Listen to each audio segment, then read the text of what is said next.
Hello friends, welcome to Arjun's world of civil services.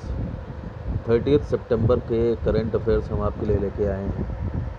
But video start करने से पहले आपसे रिक्वेस्ट है कि अगर आपको ये करंट अफेयर्स पसंद आए और हमारी एनालिसिस पसंद आए इन करंट अफेयर्स की, तो काइंडली इस चैनल को लाइक, सब्सक्राइब और शेयर ज़रूर कर दें। So without wasting your time, let us start with the video. So first would be External Affairs Minister S. Jaishankar to visit Japan and hold Quad meeting. This is the headline. The External Affairs Minister S. Jaishankar जो हैं, he will visit Japan on 6th and 7th October 2020. During his visit, Minister will hold talks with the Japanese counterpart and also will attend a ministerial meeting of Quadrilateral Coalition. ठीक है, तो S Jaishankar Japan जा रहे हैं 6 से 7 अक्टूबर के बीच में।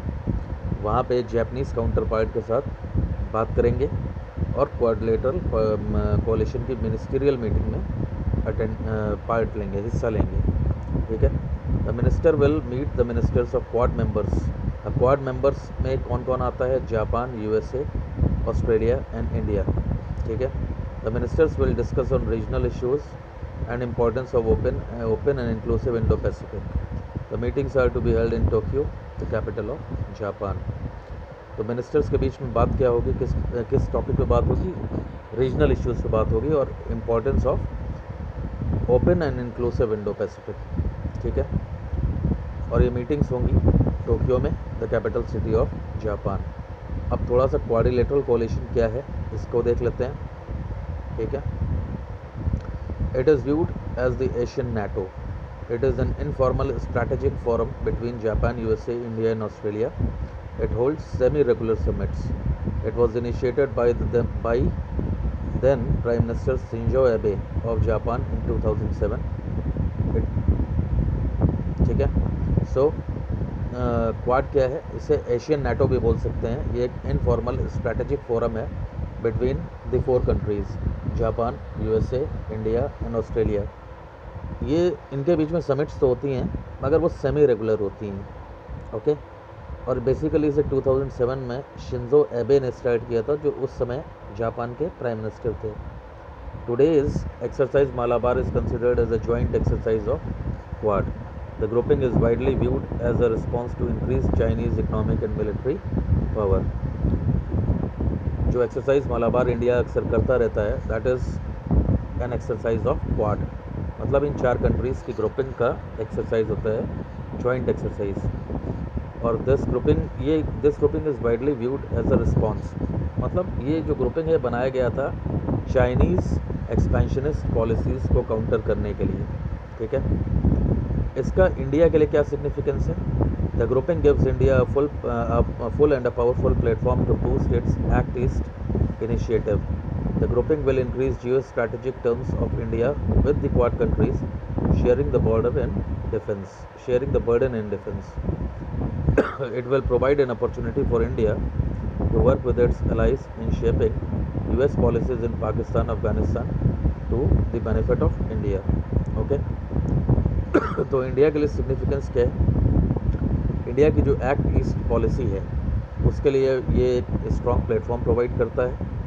जियो strategic terms में इंडिया के लिए ये बहुत ही अच्छा है और क्वाड कंट्रीज़ के साथ अपने डिफेंस को ये और ज़्यादा मजबूत कर सकता है India. It provides an opportunity for India to work with its allies in shaping US policies. मतलब यूएस की जो पॉलिसीज़ हैं पाकिस्तान और अफगानिस्तान में, उसे इंडिया अपने डायरेक्शन में टिल्ट कर सकता है, अपने फेवर में टिल्ट कर सकता है। This is the significance of India. और क्वाड के लिए नीड क्या है? Chinese aggressive steps along the borders of its neighbours such as India and Bhutan have forced Quad to evolve countering Chinese moves. Concerns are being raised regarding freedom of trade and navigation in the waters of East Sea and South China Sea. East Sea और South China सी में China के बढ़ते हुए जो कदम है, that is expansionist policies China की, उसे counter करने के लिए ही ये क्वाड बनाया गया था और ये इसकी बहुत ज़्यादा ज़रूरत भी है आज की डेट में। ठीक है, नेक्स्ट 30 सितंबर को हरिजन सेवक संघ फाउंडेशन डे मनाया गया। हरिजन सेवक संघ was established on 30th September 1932. इसे फाउंडर कौन था इसका? गांधी जी थे। He founded it when he was in Yerwada jail, Pune. The legend was fasting when he founded the sun. Okay. Background क्या था? मतलब इस हरिजन सेवक संघ का background, Gandhi ji oppose the segregation of depressed classes of Hindu community into a separate group. This was done at the second round table conference held in London in 1931. It was B.R. Ambedkar who recommended the British government to provide communal award to the depressed classes.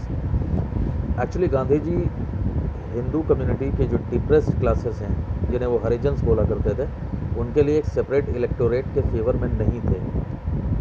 Although ये अलग बात है कि B are Ambedkar ने ये separate electorate demand किया था second round table conference में ब्रिटिश गवर्नमेंट से, जो बाद में एक्सेप्ट भी हो गया था ब्रिटिश क्राउन के द्वारा.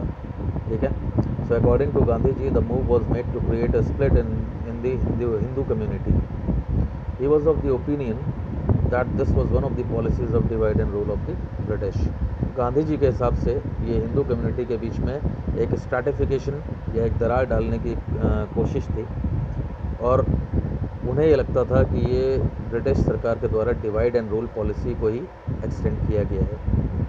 ठीक है. Next, India Bangladesh to hold virtual summit. On 30th September 2020, India and Bangladesh will hold the 6th round of joint consultative commission meet. The summit is to be held between prime ministers of both the countries. ठीक है.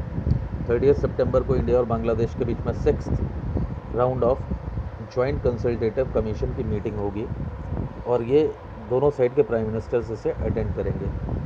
ठीक है. इस meeting के highlights क्या होंगे? The announcement about the summit was made by external affairs minister S Jaishankar. Along with this he also made the following announcements. कहने का मतलब, ये जो समिट है इसके बारे में अनाउंसमेंट किया था external affairs minister S Jaishankar ने, और इसके साथ ही उन्होंने और क्या क्या अनाउंसमेंट्स किए वो भी देख लेते हैं. On 16 December 2020, India will release a commemorative stamp on the birth centenary of Bangabandhu. This is being done to appreciate the gesture of Bangladeshi government to release a commemorative stamp on Mahatma Gandhi on the occasion of 150th birthday. ठीक है. तो 16 दिसंबर 2020 को India एक commemorative stamp release करेगा on the birth centenary of Bangabandhu. ठीक है. ये basically किया जा रहा है एज एक जेस्चर, मतलब फॉलो किया जा रहा है, जिसमें अब positive gesture towards Bangladeshi government to release a commemorative stamp on Mahatma Gandhi. ठीक है. क्योंकि इस बार महात्मा गांधी की 150th बर्थ एनिवर्सरी है. ठीक है. अब Bangabandhu Bapu digital museum will be established to commemorate 150 years of Mahatma and celebrate Mujib बरसों. ठीक है. तो बंगाबंधु बापू डिजिटल म्यूजियम जो है उसे एस्टैब्लिश किया जाएगा महात्मा गांधी और बंगाबंधु दोनों को ऑनर करने के लिए. ठीक है. अबाउट द मीट में होगा क्या? The leaders will mainly discuss on the early return of normalcy in trade and travel between the countries that is now affected by COVID-19. The meeting will also discuss concerns of economic and commercial issues of both the sides. कहने का मतलब ये है कि COVID-19, ये जो era चल रहा है, COVID-19 का टाइम चल रहा है, इस COVID-19 से वापस ट्रेड एंड ट्रैवल के बीच में हम कैसे अपना सेटअप बैठा सकते हैं, उसके ऊपर डिस्कशन होगा. अभी जो ऊपर मुजीब बरसों की बात हुई थी, तो what is Mujib Borsho? Both India and Bangladesh are celebrating 2020 as Mujib Borsho in the memory of Sheikh Mujibur Rahman, the father of Bangladesh. Mujib Barsho means Mujib year. This is being done as 2020 is the centennial birth anniversary of the leader. United Nations has also joined the countries in their celebrations. The decision was taken during the 40th General Assembly of UNESCO. ठीक है. तो मुजीब बरसों क्या है? India और बांग्लादेश दोनों ही से मनाएंगे. मुजीब बरसों का मतलब होता है मुजीब ईयर, और ये क्यों मनाया जा रहा है? In the honour of Sheikh Mujibur Rahman, जिन्हें कि फादर ऑफ बांग्लादेश भी बोला जाता है. इनफैक्ट यूनाइटेड नेशंस भी इस सेलिब्रेशंस में पार्ट लेगा, और ये डिसीज़न 40th जनरल असेंबली ने लिया है. ठीक है. थोड़ा सा बैकग्राउंड मुजीबुर रहमान के बारे में देख लेते हैं. He was a Bangladeshi politician and has been considered as the driving force behind independence of Bangladesh. He is popularly known as Bangabandhu. The current prime minister Sheikh Hasina is the daughter of the leader. ठीक है. तो मुजीबुर रहमान कौन थे? बांग्लादेशी पॉलिटिशियन थे, और actually Bangladesh के independence में इनका बहुत बड़ा रोल था। So he is popularly known as Bangabandhu. जो करंट प्राइम मिनिस्टर हैं बांग्लादेश की, शेख हसीना, ये इनकी डॉटर थी, ठीक है। He has an important role for the East Pakistan to gain political autonomy. In 1975, a group of army officers invaded his residence and killed him. Only two of his daughters, Sheikh Hasina and Sheikh Rehana, escaped. ठीक है। तो बांग्लादेश का formation मतलब east Pakistan को एक independence दिलाने वाली बात थी जो इन्होंने दिलवाई। इसी मूवमेंट में 1975 में इनको मार दिया गया था पूरी फैमिली के साथ।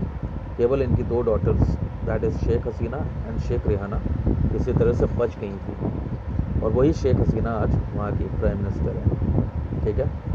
Second sero survey results of ICMR, Indian Council of Medical Research, इनके की फाइंडिंग्स क्या क्या हैं? On September 29, 2020, the Indian Council of Medical Research released a report on the second Sero survey findings. ठीक है। The survey was conducted in 700 villages from 21 states. The government of India recommends to follow 5T strategy. ठीक है। 29 सितंबर 2020 को ICMR ने एक report release करी अपने second sero सर्वे findings के बारे में, ठीक है। ये सर्वे 700 विलेजेस में कंडक्ट किया गया था अराउंड 21 स्टेट्स, और इसमें government of India 5T strategy को फॉलो करेगी। 5T में क्या क्या आता है? Test, track, trace, treat and technology, ठीक है। की फाइंडिंग्स क्या थी? According to the report 7.5% of adult were expose to कोविड-19 virus. This is a massive increase as compare to first survey, ठीक है। 7.5% ऑफ एडल्ट्स का मतलब 18 ईयर्स एंड अबव, ये कोविड-19 से अफेक्टेड है। फर्स्ट सर्वे में ये परसेंटेज केवल 0.73 था, ठीक है। 1 in 15 individuals of age 10 years and above are estimated to be expose to कोविड-19। 15 में से एक इंडिविजुअल जो 10 साल के ऊपर हैं कोविड-19 से अफेक्टेड है। Containment and behavioural changes among the people have checked the potential of spread of कोविड-19, ठीक है। Now coming to slums and rural areas. Under slums and non-slum areas, under slums and non-slum areas had higher prevalence of the virus than rural areas, ठीक है। Rural areas के comparison में slums और non slums दोनों में ही ratio कोविड-19 का मतलब effect होने का रेशियो जो था वो हायर था। Sero prevalence was found in 15.6% of the people in urban slums. It was 8.2% in non-slum areas and 4.4% in rural areas, ठीक है।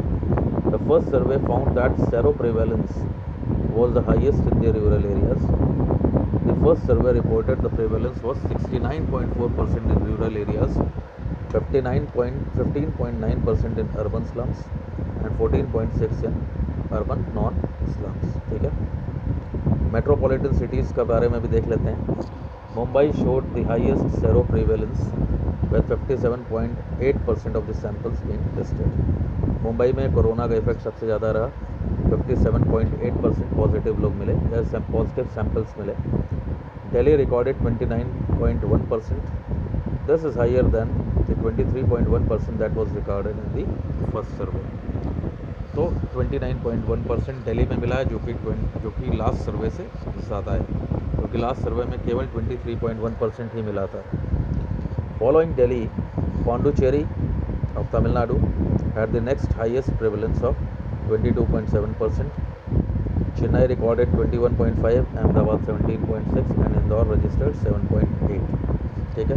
ये बेसिकली डेटा है जिसे अगर आप याद रख सकते हैं तो अच्छा है, क्योंकि हो सकता है UPSC या UPPCS से घुमा फिरा के पूछ ले। करंट सिनेरियो क्या है? India currently has more than 61 lakh confirmed cases. तो करंट सिनेरियो है इंडिया में कन्फर्म केसेस कितने हो गए? 61 lakhs. Around 70,000 were detected in the last 24 hours, ठीक है।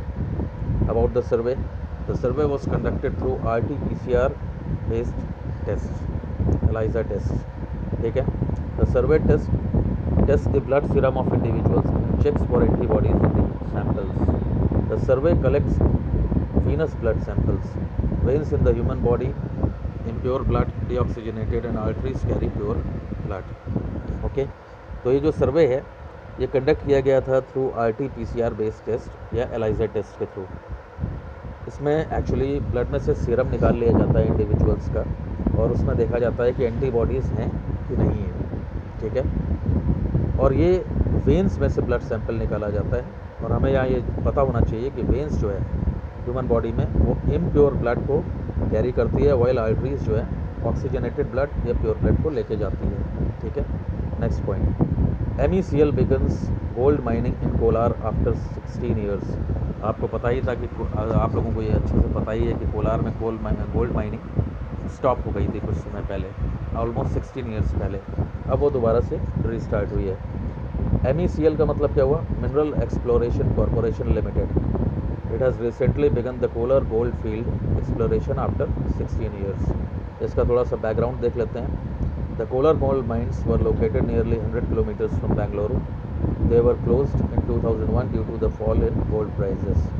The pyroclastic and pillow lava at the mines were declared as National Geological Monument by the Geological Survey of India.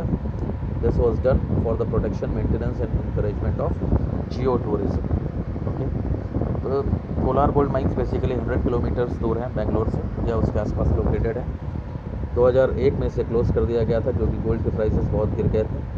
अब pyroclastic and pillow लावा जो mines में है, इन्हें national geographical monument declare कर दिया गया है by geological survey of India. और ये बेसिकली किया गया था क्यों? जियो टूरिज़्म को प्रमोट करने के लिए। The power generation units in Shiva Samudra and Mandya were built to support the mining operations in 1889। Okay, इस माइनिंग को सपोर्ट करने के लिए 1889 में शिवा समुद्रा और मांड्या पावर जनरेशन यूनिट्स या हाइड्रो पावर प्लांट्स लगाए गए थे। The Kolar gold mines were nationalised in 1956। Quite simple. The mining operations were closed by the union government in 2001, stating that production did not justify the investment. थोड़ा सा हम बात कर लेते हैं गोल्ड रिजर्व्स इन इंडिया की। Karnataka is the largest producer of gold in India. ठीक, Kolar gold mines of Karnataka is one of the deepest mines in the world. दुनिया की सबसे गहरी माइंस में से एक है ये। Poneng gold mines of South Africa are the deepest gold mines in the world. ये एक ऐसा फैक्ट है जो यूपी के हिसाब से कभी भी पूछ सकता है। तो डीपेस्ट गोल्ड माइन कौन सी है? Poneng gold mine of South Africa. Andhra Pradesh is the second largest producer of gold in India. Ramagiri Anantapur of Andhra Pradesh is the most important gold field in Andhra Pradesh. तो पहला सबसे बड़ा प्रोड्यूसर गोल्ड का कौन है? कर्नाटका। सेकेंड लार्जेस्ट प्रोड्यूसर है आंध्रा, और आंध्रा में भी अनंतपुर डिस्ट्रिक्ट के रामागिरी में most important gold fields Andhra की पाई जाती हैं। ओके, तो फ्रेंड्स ये आज का ये 30 सितंबर का करंट अफेयर्स था। अगर आपको पसंद आया हो तो काइंडली इस चैनल को लाइक और सब्सक्राइब ज़रूर करें। Thank you for watching. Have a nice time.